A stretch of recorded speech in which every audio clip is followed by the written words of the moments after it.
Alhamdulillah. Alhamdulillahilladzi an'amana bi ni'matil iman wal islam. Asyhadu an la ilaha illallah wahdah la syarikalah wa asyhadu anna Muhammadan abduhu wa rasuluh alladzi la nabiyya ba'dah. Allahumma salli ala sayyidina Muhammad sayyidil mursalin wa ala alihi wa sahbihi ajma'in. Amma ba'd. Ayyuhal ikhwana rahimakumullah, ittaqullaha haqqa tuqatih wa la tamutunna illa wa antum muslimun. Faqala ta'ala fi kitabihil karim, a'udzu billahi minasyaitonir rajim. Bismillahirrahmanirrahim. Wa'tasimu bihablillahi jami'a wa la tafarraqu wa dhkuru ni'matallahi 'alaikum idh kuntum a'da'an fa'alafa baina qulubikum فأصبحتم بنعمته إخوانا إلى آخر الآية. وقال أيضا إنما يريد الشيطان أن يوقع بينكم العداوة والبغضاء في الخمر والميسر ويصدكم عن ذكر الله وعن الصلاة فهل أنتم منتهون. صدق الله العظيم. Hadirin jemaah sidang Jumat yang dirahmati Allah, tema khutbah singkat adalah merajut persatuan dan kesatuan umat. Beberapa bulan lalu saya baru menulis satu buku. Judul bukunya adalah Memahami Sunnah dan Bid'ah secara Komprehensif. Buku ini ditulis dalam rangka untuk membuat standarisasi bid'ah, sesat, dan sekaligus dengan tujuan yang sangat mulia untuk mengembalikan umat Islam kepada persatuan dan kesatuan, tidak berpecah belah dalam memahami puruk-puruk agama Islam. Ma'asyiral muslimin, jemaah sidang Jumat yang dirahmati Allah. Buku itu saya tulis dilandaskan kepada tema khutbah ini. Ayat yang kita bacakan tadi, wa'tasimu bihablillahi jami'a, berpegang teguhlah kamu kepada tali agama Allah, janganlah kamu bercerai-berai. Apa yang dimaksud dengan tali agama Allah? Ibnu Mas'ud, dua riwayat dari beliau diambil oleh Ibnu Katsir, juga Imam Al-Qurtubi dalam tafsirnya, bahwa yang dimaksud dengan hablillah adalah Al-Quran. Salah satu pendapat lain beliau, yang dimaksud dengan hablillah, tali agama Allah, adalah al-jamaah. Maka berpegang teguh kepada tali agama Allah adalah tetaplah berjemaah.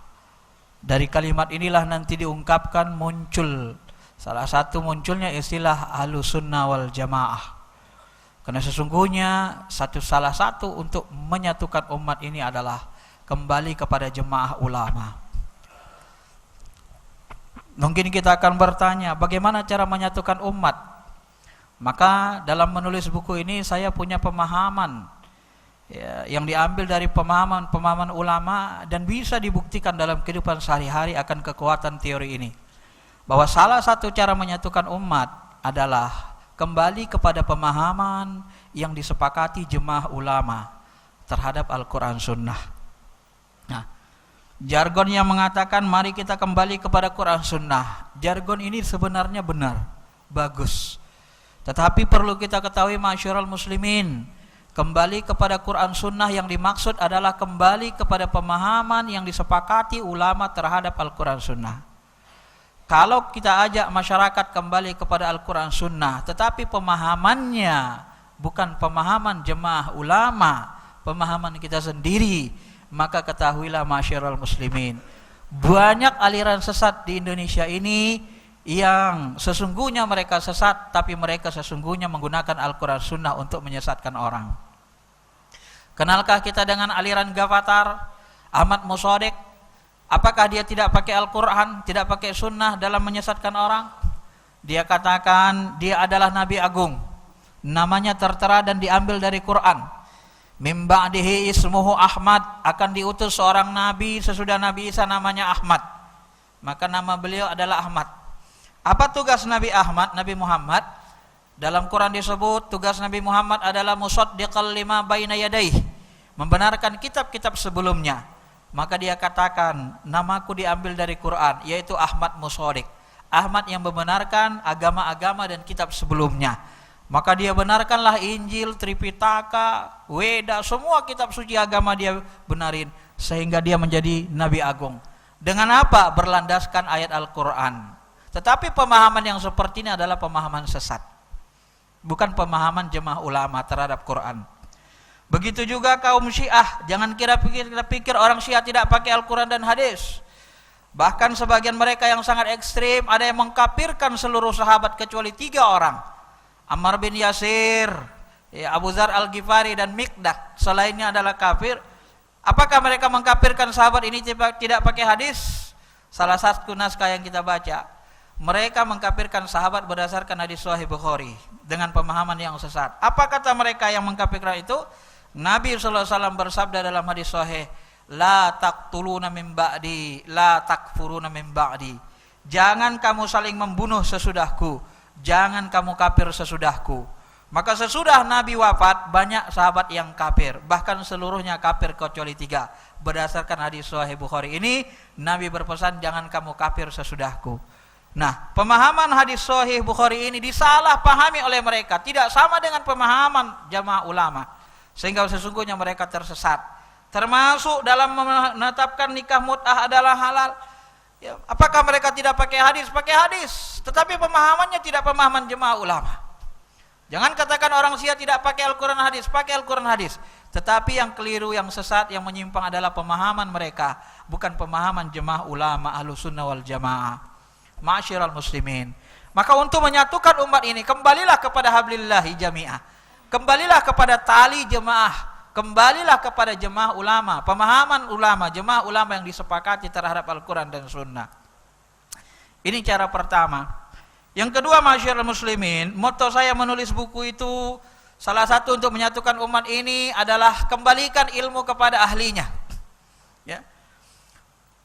Nabi SAW bersabda, idza wisdal amru ila ghairi ahli pantajris sa'ah.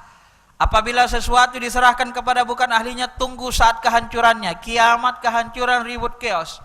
Umat kita ini pecah belah ketika semua orang bisa berfatwa. Orang yang baru belajar agama 1 tahun 2 tahun sudah jadi mufti agung. Ini yang tidak benar. Adab dalam berfatwa itu ada. Maka segala sesuatu kembalikan kepada ahlinya.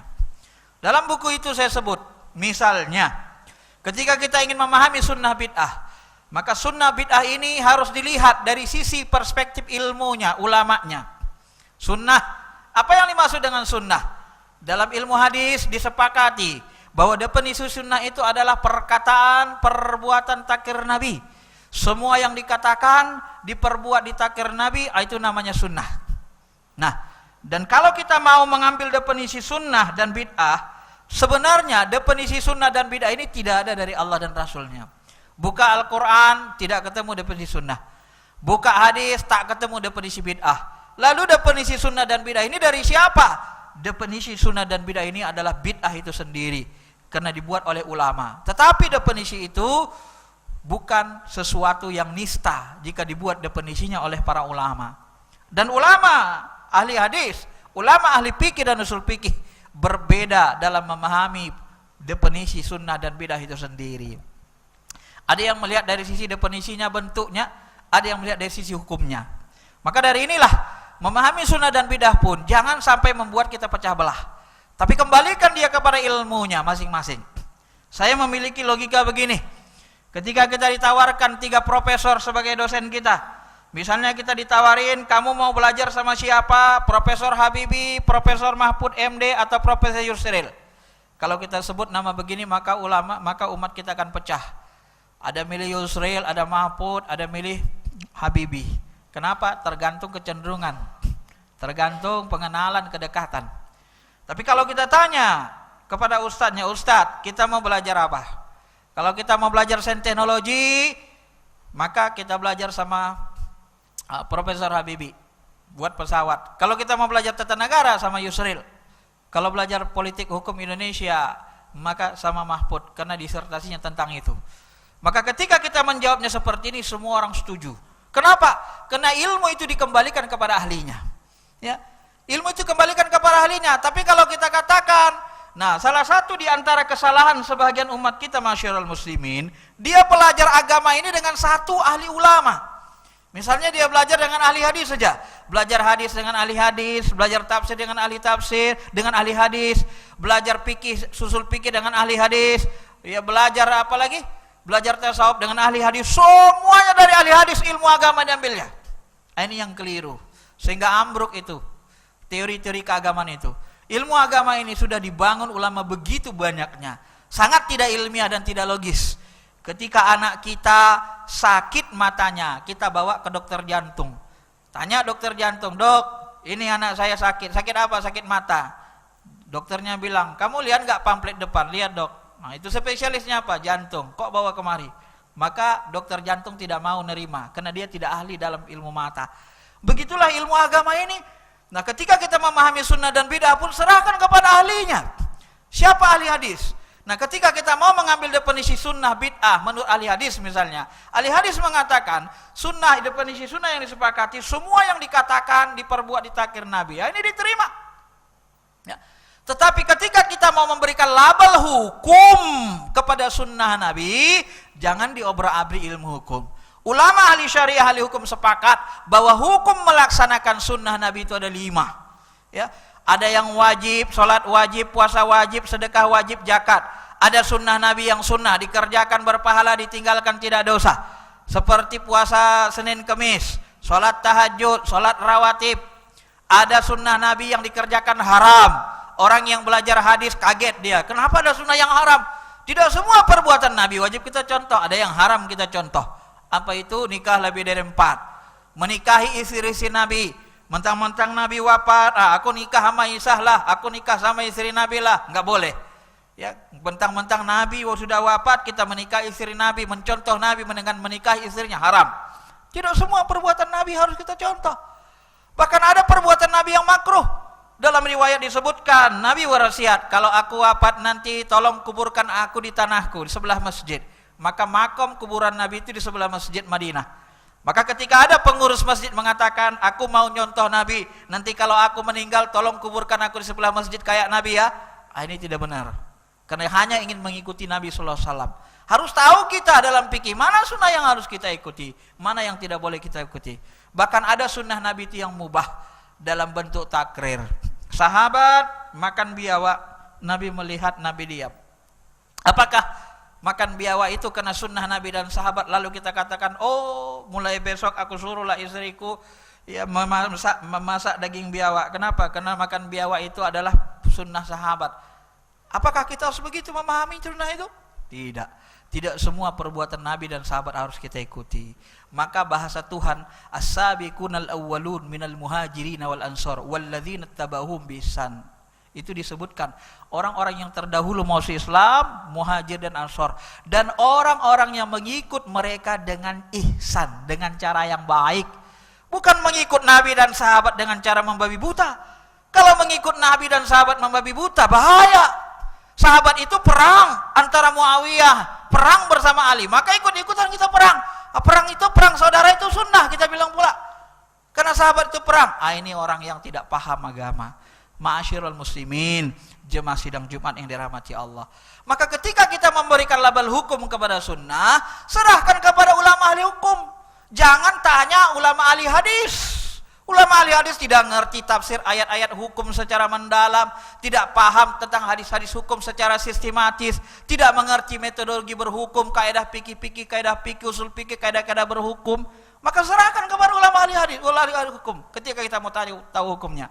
Maka ketika kita memahami secara definisi sunnah itu perkataan perbuatan takhir Nabi, maka secara ilmu mantik, ilmu logika, kalau sunnah itu perkataan perbuatan takhir Nabi yang disepakati dalam ilmu mantik, jika definisi itu adalah jami' mani. Jika didefinisikan sunnah itu perkataan perbuatan takhir Nabi, maka ketahuilah lawan sunnah dalam hadis adalah bid'ah. Maka bid'ah itu definisi yang paling kuat berdasarkan ilmu mantik adalah semua yang tidak dikatakan, tidak diperbuat, tidak ditakhir Nabi. Pokoknya asal tidak dikatakan, tidak diperbuat, tidak ditakhir Nabi, bid'ah. Benar. Tetapi hukumnya kembalikan kepada kaedah ilmu hukum. Tetap hukumnya 5, yaitu ada yang wajib. Membukukan Quran, mengumpulkan Quran. Tak pernah dilakukan Nabi. Kalau kita mau, ke definisi kita mau jujur secara ilmu, tidak neko-neko, karena definisi sunnah yang disepakati, semua yang dikatakan, diperbuat, ditakir Nabi, maka semua yang tidak dikatakan, tidak diperbuat, tidak ditakir, ya bid'ah. Benar, tetapi hukumnya kembalikan kepada hukum yang 5. Mengumpulkan, mencetak Quran, gak ada diperbuat Nabi, tapi itu bid'ah yang wajib. Salat tarawih jemaah malam ketiga 4 sampai 30 tak pernah dilakukan Nabi, tetapi itu adalah bid'ah yang sunnah. Ya, termasuk salat sunnah sebelum Jumat. Sebagian ulama mengatakan itu sunnah, walaupun tidak pernah dilakukan Nabi, tapi dibuat-buat ulama. Dari mana datangnya salat sunnah sebelum Jumat? Itu datangnya dari kias, analogi. Salat Jumat ini menggantikan salat zuhur. Ketika kita salat Jumat, niatkan wajib usolli fardol Jum'ah. Sengaja aku salat fardu Jumat. Jangan usolli sunnah Jumat. Kalau usolli sunnah Jumat, salat Jumat ini kalau diniatkan sunnah, sunnah itu tidak bisa membatalkan, menggantikan yang wajib zuhur. Wajib salat zuhur di rumah lagi. Maka sebagian ulama mengatakan yang mengamalkan sunnah ini harus sholat zuhur lagi. Tapi kalau kita menganggap Jumat ini fardu, maka tertutupilah sholat zuhur. Nah, sholat zuhur itu ada sholat sunnah qobliyahnya. Agar sholat sunnah qobliyahnya itu tidak hilang keutamaannya, maka Jumat itu diadakanlah sholat sunnah qobliyah Jumat. Maka hadirnya sholat sunnah qobliyah Jumat itu berdasarkan ijtihad, dalilnya adalah qiyas dalam ibadah mahdoh yang puruk, yang cabang. Oleh sebagian besar ulama ahli fikih menggunakannya. Dan ini ada ilmunya tersendiri. Maka kaidah-kaidah hukum itu pun nanti diletakkan oleh ulama fikih, usul fikih berdasarkan Al-Quran dan Sunnah itu sendiri. Tidak ada kaidah fikih usul fikih yang dibuat berdasarkan akal semata. Ma'asyiral muslimin. Maka dalam fikih dalil yang disepakati oleh ulama ahli fikih adalah Al-Quran, hadis, ijma, qiyas. Ya.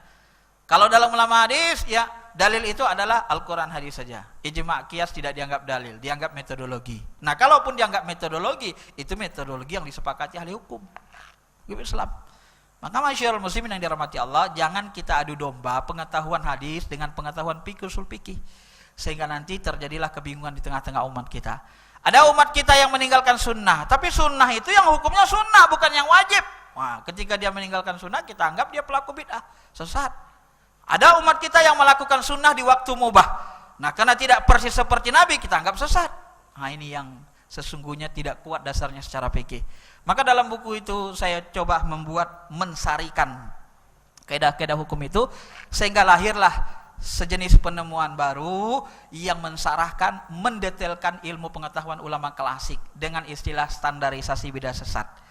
Inilah yang membuat buku itu berbeda dari buku-buku lainnya. Kalau yang membuat 2G, 3G mungkin orang barat, saya tidak tahu, tetapi yang membuat 4G itu adalah orang Indonesia. Nah, dalam hal ini buku saya itu seolah-olah 4G. Ya, dia menjelaskan supaya lebih gampang sehingga melahirkan sebuah standar bid'ah sesat. Kalau dalam kehidupan kita sehari-hari ada istilah standar operasional, SOP. Kalau kita kerja ada SOP-nya, standar operasional. Kalau kita kerja menyimpang dari standar operasional, kita dianggap sesat, menyimpang dalam istilah kerja. Nah, kita pun harus buat standarisasi bidah sesat ini. Berdasarkan ilmu fikih, kita gabungkan ilmu hadis, ilmu fikih. Jangan memahami sunnah bidah hanya menggunakan ilmu hadis. Saya ingin katakan masyarul muslimin, siapapun yang belajar ilmu hukum Islam, dia tidak akan ketemu sunnah bidah itu adalah hukum. Di kitab apa disebut bahwa sunnah bidah hukum? Sunnah bidah bukan hukum. Di dalam ilmu fikih, ilmu syariah, yang dimaksud dengan hukum itu adalah takhlifi dan wad'i. Takhlifi itu adalah wajib, sunnah, makruh, mubah, haram. Harus ngerti kita. Sunnah bidah itu sebenarnya bentuk perbuatan. Apakah itu bentuk perbuatan itu pernah dilakukan, dikatakan, ditakir Nabi atau tidak? Kalau pernah sunnah, kalau tidak bid'ah, ya. Tetapi hukum melaksanakannya belum tentu haram. Kembalikan kepada kaidah-kaidah hukum.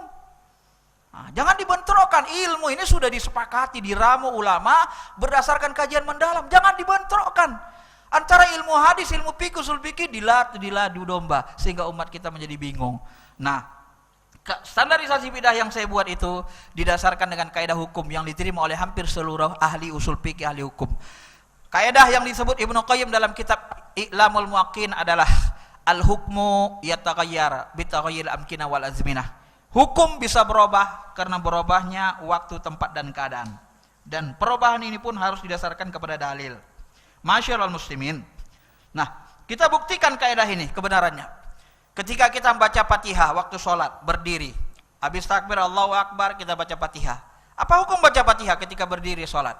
Hukumnya disepakati ulama adalah wajib. Ya, apalagi dalam Syafi'i wajib. Nah, ketika kita naik mobil kita, nggak ada kerjaan kita. Nah, kita sebut sama teman sebelah. Coba kamu lihat Fatihah saya, udah benar atau enggak? Kita baca Fatihah lagi nyetir mobil. Apa hukum baca Fatihah lagi nyetir mobil? Hukumnya adalah sunnah. Kalau kita tanya dalilnya, mana dalilnya Nabi baca Fatihah naik mobil? Enggak bakalan ada. Ya. Karena Fatihah dibaca di waktu mubah, di tempat mubah, maka sunnah. Kita dapat pahala baca Fatihah di mobil. Ya.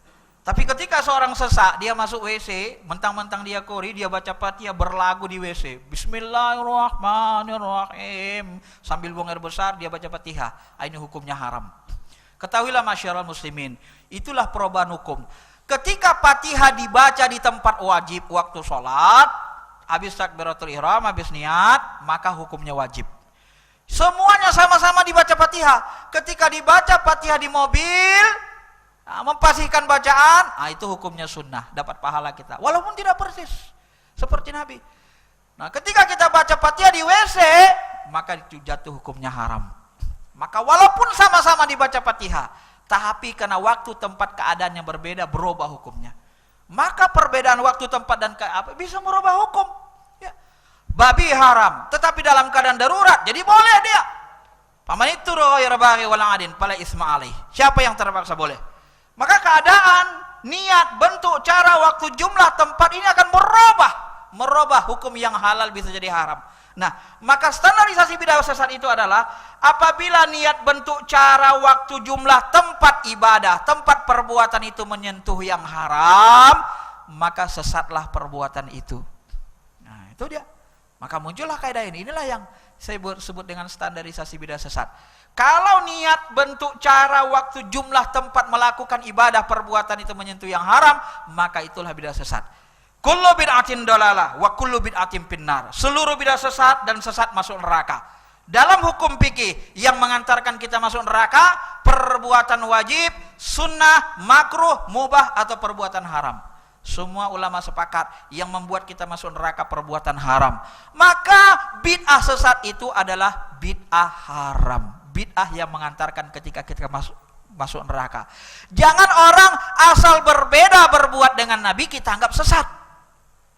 Coba pahami dengan baik. Imam Syafi'i sehebat itu ilmunya, dia membedakan kata-kata menentang Al-Quran dan hadis, bertentangan dengan berbeda. Sama dengan Al-Ghazali. Perbuatan yang menentang, bertentangan dengan Al-Quran hadis, bidah sesat.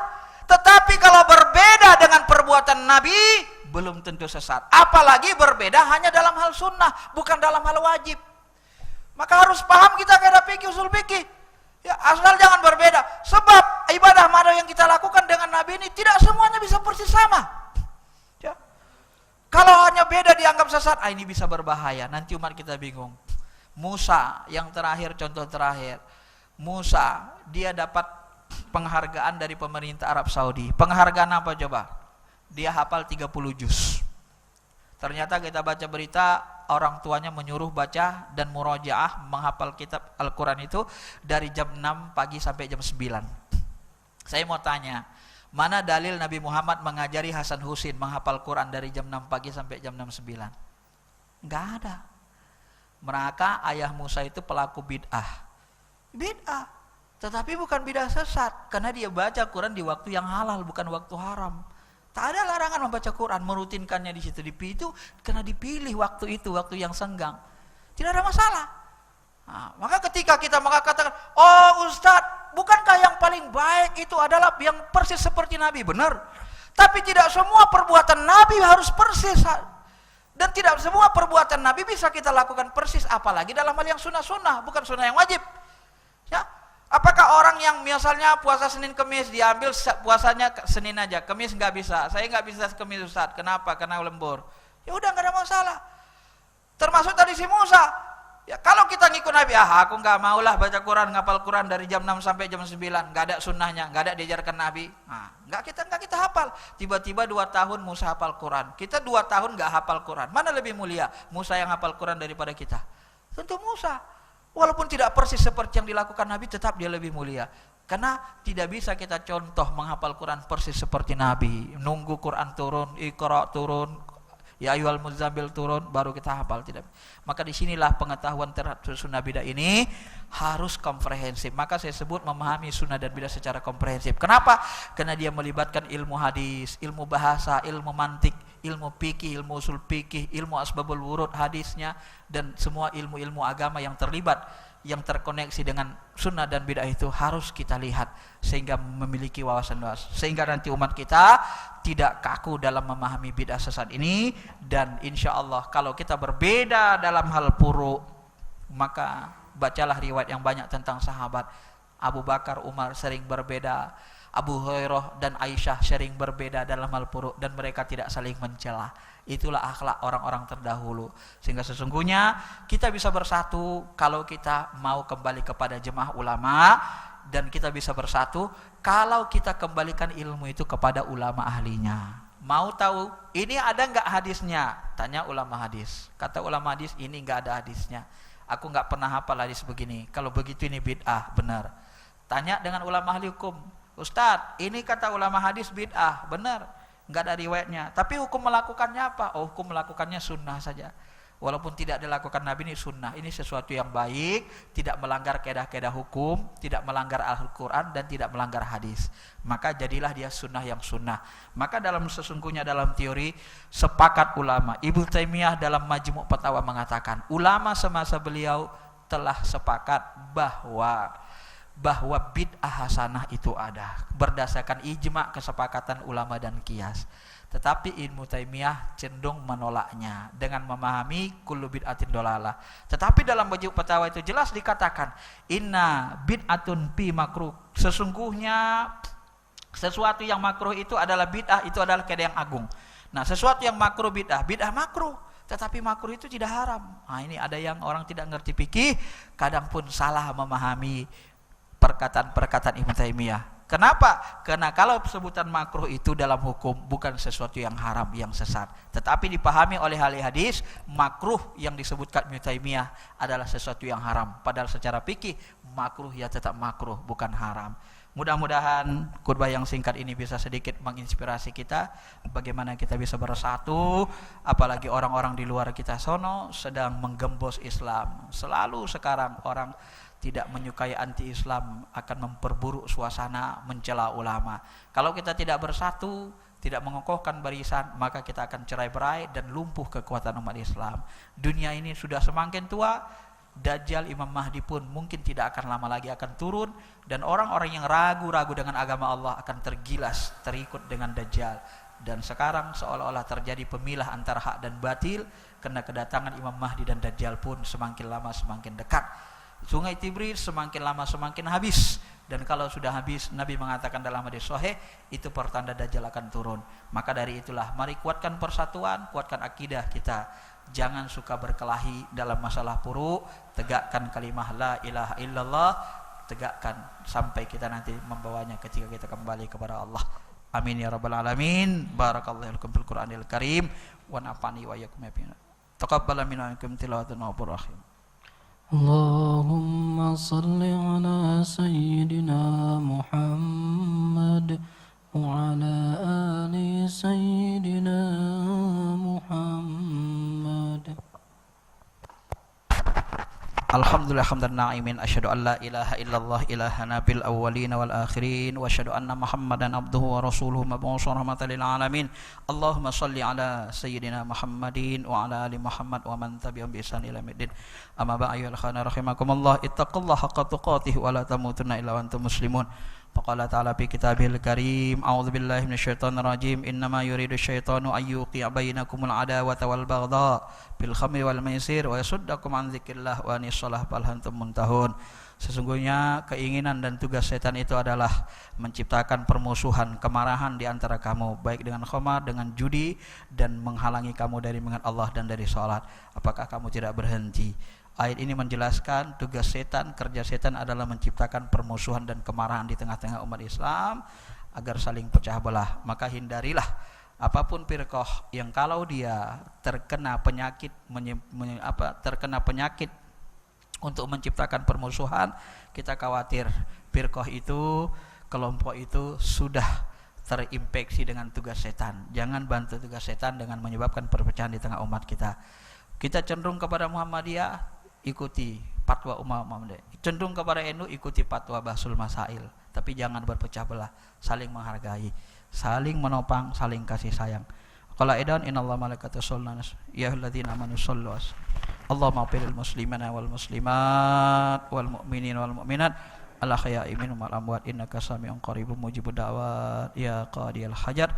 Ya Allah, ya Rahman, ya Rahim, kami tadahkan tangan kami menghadap-Mu, ya Allah. Kami hadapkan wajah hati ini kepada wajah-Mu, ya Rabb. Ampuni dosa kami, ya Rabb. Dosa orang tua kami, anak istri, keluarga kami, ya Allah. Ampuni dosa ulama kami. Tegakkan kaki mereka di atas kebaikan, keimanan, ketakwaan. Jangan tergelincirkan mereka, ya Rabb. Ya Allah, sinari hati pemimpin-pemimpin kami, ya Allah, pada agama-Mu, ya Allah. Tunjuki hati mereka, ya Allah. Jadikan mereka pejuang kebaikan, pejuang agama bangsa dan negeri kami. Ya Allah, ya Rahman, ya Rahim, berikan kepada kami keluarga yang sakinah, mawaddah warahmah. Titipkan kepada kami anak-anak yang soleh dan solihah. Bantu kami mendidik anak-anak kami menjadi anak-anak yang soleh dan solihah. Ya Allah, ya Rahman, ya Rahim, ampuni dosa umat Muhammad ini, sayangi dosa umat Muhammad, ya Allah. Tutup aib Muhammad, ya Allah. Sadar kami, ya Allah, tidak ada satu manusia pun yang tidak memiliki dosa. Tidak ada manusia yang baik sesungguhnya di bumi ini. Kebaikan kami hanya Engkau menutupi aib dan kejahatan kami dari mata saudara-saudara kami. Ya Rabb, ampuni kami, ya Allah. Tutup aib umat Muhammad ini, sayangnya umat Muhammad ini. Mudahkan umat Muhammad ini mencari rezeki yang halal, ya Allah. Jangan sentuhkan kepada yang haram, ya Rahman. Ya Allah, kami tidak tahu berapa lama lagi sisa umur kami yang Kau titipkan kepada kami, ya Allah. Ya Allah, jika datang waktunya kelak Engkau memanggil kami menghadap-Mu, ya Allah, panggillah kami dalam keadaan husnul khatimah. Pada saat kami munajat, hati kami menghadap kepadamu. Pada saat hati kami mencintai dan merindukan-Mu, ya Allah. Ya Allah, jangan Kau jadikan akhir dari kehidupan kami su'ul khatimah, sehingga kami menjadi orang yang tercela selama-lamanya. Kumpulkan kami bersama Nabi kami, sahabat-sahabat radhiyallahu anhum, ya arhamar rahimin, ya arhamar rahimin. Rabbana atina fid dunya hasanah fil akhirati hasanah wa qina adzabannar. Walhamdulillah. Ibadallah, innallaha ya'murukum bil adli wal ihsan wa ita'idzil qurba wa yanha 'anil fahsya'i wal munkari wal baghi ya'idzukum la'allakum tadhakkarun. Fadhkurullaha yadhkurukum washkuru 'ala ni'am wa la dzikrullahi akbar. Qimis shalah. Allahu akbar, Allahu akbar. Asyhadu an la